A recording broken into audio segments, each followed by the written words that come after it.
తెలంగాణ రాష్ట్రంలోనే లక్షలాది మంది అన్నదాతలు ఎంతో ఆశగా ఎదురుచూస్తున్న రైతు భరోసా పథకం కింద ఆర్థిక సహాయం రేపటి నుంచి వారి బ్యాంకు ఖాతాల్లో జమ కానుంది. ఈ శుభవార్తను స్వయంగా ముఖ్యమంత్రి రేవంత్ రెడ్డి ప్రకటించారు.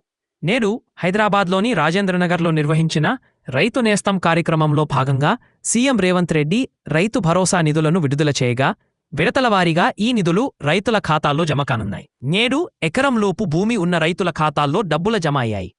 9 రోజుల్లో ఈ ప్రక్రియను ముగిస్తామని వ్యవసాయ శాఖ మంత్రి తుమ్మల నాగేశ్వరరావు తెలిపారు.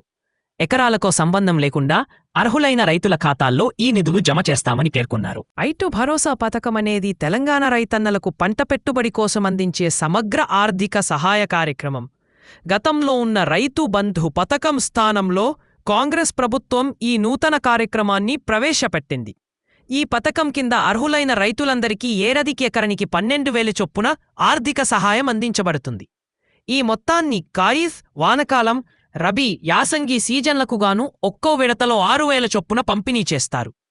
ఈ నిధులు విత్తనాలు, ఎరువులు, పురుగుమందులు, వ్యవసాయ కూలీ ఖర్చులు వంటి పంట పెట్టుబడి అవసరాలను తీర్చడానికి ఎంతగానో ఉపయోగపడతాయి. ఈ పథకం గత ప్రభుత్వ విధానాల కంటే మరింత సమ్మిళితమైనది. ఇది భూ యజమానులతో పాటు కౌలు రైతులు మరియు భూమిలేని వ్యవసాయ కార్మికులను కూడా తన పరిధిలోకి తీసుకువస్తుంది.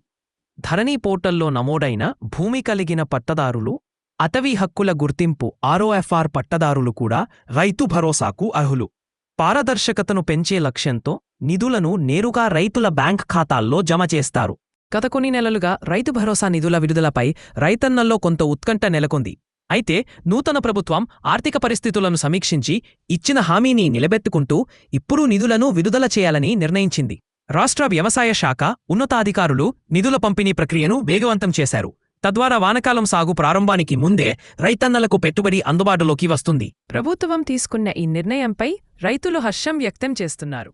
సకాలంలో లభిస్తున్న ఈ ఆర్థిక చేయూత వారిని అప్పుల ఊబి నుంచి బయటపడటంతో పాటు వ్యవసాయ ఉత్పాదకతను మెరుగుపరచడానికి కూడా సహాయపడుతుంది. కాంగ్రెస్ పార్టీ ఎన్నికల సమయంలో ప్రజలకు ఇచ్చిన 6 గ్యారంటీలలో రైతు భరోసా కూడా ఒకటి. ఈ గ్యారంటీలను దశలవారీగా అమలు చేస్తూ ప్రజల విశ్వాసాన్ని చూరగొనాలని ప్రభుత్వం లక్ష్యంగా పెట్టుకుంది. ఈ పథకం అమలు తక్షణ నిధుల విడుదల ద్వారా వ్యవసాయ రంగాన్ని సుస్థిరం చేయాలని, రైతుల ఆర్థిక సాధికారతను సాధించాలని ముఖ్యమంత్రి రేవంత్ రెడ్డి ప్రభుత్వం పట్టుదలతో ఉంది. ఇది రాష్ట్ర ఆర్థిక వ్యవస్థపై కూడా సానుకూల ప్రభావాన్ని చూపుతుందని అంచనా.